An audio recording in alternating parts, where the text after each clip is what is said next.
This is Roosevelt Guest with Auto Networking. We're here outside of Phoenix, Arizona with Chrysler on the new ride and drive for the new Chrysler PT Cruiser Convertible. And you get a 2-for-1 today from the engineering department. We have Dennis Krozek. Dennis, welcome Hello. to the show. Well, thank you for having me. Paul Scapini, welcome to the show. Well, thank you very much. Thank you for giving us this opportunity to talk about our product. Let's talk a little bit about the PT Cruiser Convertible. Gentlemen, what started the phenomenon, I guess, to the idea of you having a convertible, since I know the sedan was so successful? Dennis? Yes, we had some internet research conducted that basically begged us to build this vehicle, and that internet research was 2 years ago. And from the overwhelming response of that initial research and other studies we've done, it was clear it was time for a convertible. And Paul, you were initially involved with the sedan itself. When you saw the sedan, did you figure we had to have a convertible? Well, it was a natural. When you look at the sedan and you look at what the people like to do, the customers like to do to the product, it was truly unnatural to look for a derivative that would excite the marketplace. And quite frankly, the versatility of the sedan made it an ideal candidate to throw a convertible out there in the marketplace. How hard was it to sell upper management on the idea of a convertible? You know, in all honesty, it sold itself. I think, as Dennis alluded to, with the internet poll that was taking place and the overwhelming response that received, upper management realized it was a natural for the marketplace, and it was really a cakewalk, in all honesty, to get this one through the system. It sold itself, quite truthfully. And from an engineering standpoint, when you talk about convertibles, you always talk about safety. What were some of the major challenges you saw in terms of, I guess, maintaining the style and design of the original Cruiser? Yes, what's important to the PT customer is that the styling stay as cool as possible. In addition, that we maintain the versatility of the sedan in a convertible. We also wanted to make sure that the comfort, the handling, and the structure of the vehicle was just rock solid. And that was one of our primary objectives in this program, is to make sure that when it came out, that the problems inherent to convertible vehicles, like vehicle noise, vibration, and shake, were eliminated in this design.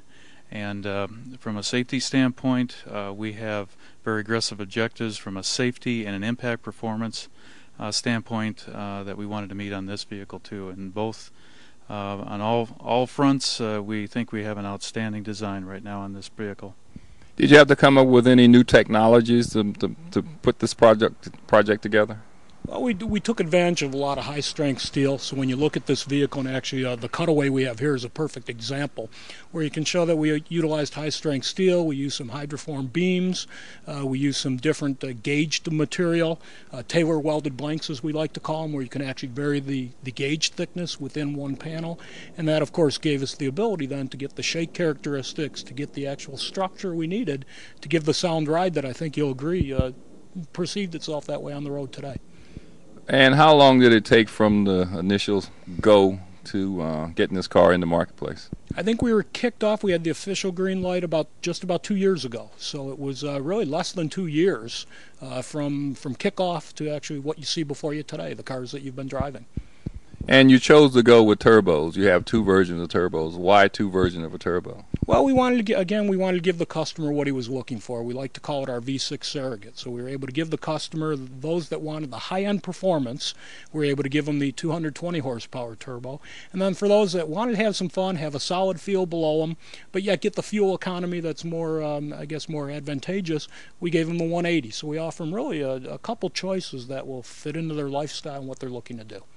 Now, I noticed in the design you have something on the unit that looks like a roll bar for safety, but it's not a roll bar for safety. Why didn't you go with a roll bar?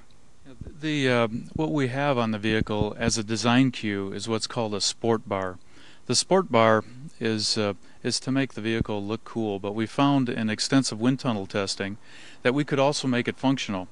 In other words, we could vary the sport bar in a way by its height, its angle, and its aerodynamic profile to redirect the airflow over the vehicle over the rear passengers, and that became a very functional and important attribute to convertible vehicles, because conventional convertible vehicles without a sport bar incur turbulence in the rear seating area, which makes sitting in that area uncomfortable to some degree for customers.